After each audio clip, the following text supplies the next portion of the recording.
अर्ज देखील दाखल करण्यासाठी आलेले आहेत. काय संदेश द्याल तुम्ही फाटकी साडी नेसून काय संदेश देण्याचा प्रयत्न तुमचा? माझं पूर्ण सोलापूर शहराच्या लोकांना एकच विनंती करायची आहे की जे लोकसभा निवडणूक चालू आहे, आपण बघायला बघतो की प्रत्येकजण प्रत्येकच्या प्रमाणे शक्ती प्रदर्शन वगैरे करायला बघतात. आपण तसं शक्ती प्रदर्शन वगैरे न करता ज्या काही सोलापूर शहराच्या नागरिकांच्या ज्या काही प्रश्न आहेत ते सोडवण्यासाठी मी जे दाखवण्याचा प्रयत्न करत आहे की आज सोलापूर शहराची अवस्था एक फाटकी झालेली आहे. गेल्या अनेक 40 वर्षापासून आपण प्रत्येक जणाला निवडून दिलेलं आहे. त्या निवडून आल्यानंतर अनेक जणांनी आपला स्वतःचा स्वार्थ साधलेला आहे. अनेक जनतेकडे त्यांनी दुर्लक्ष केले. जे सोलापुराचे जे नागरिक आहेत, जे युवक आहेत, ज्या महिला आहेत आणि जे शेतकरी वर्ग आहेत त्या लोकांसाठी ह्यांनी काही सुद्धा केलेलं नाहीत.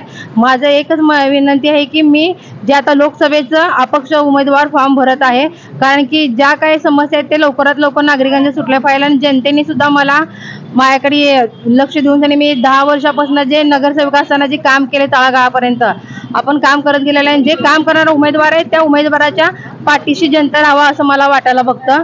आणि अजून एक दुसरा मुद्दा म्हणायला गेला तर आपण बीडी कामगारांचा सुद्धा प्रश्न खूप मोठा प्रलंबित असल्यासारखा आहे. त्या महिला दिवसभर काम करायला बघतात, त्यांना किती 200 रुपये पगार राहायला बघते.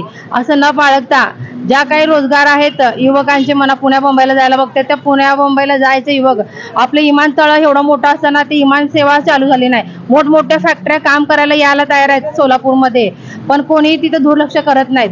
तसं न बाळगता जनतेला मी एकच आव्हान देईल की मी त्यांच्यापर्यंत येणार आहे. आता सध्या मी फॉर्म भरायला आलेली आहे आणि प्रॉपर सोलापूरची मी असल्यासारखी आहे.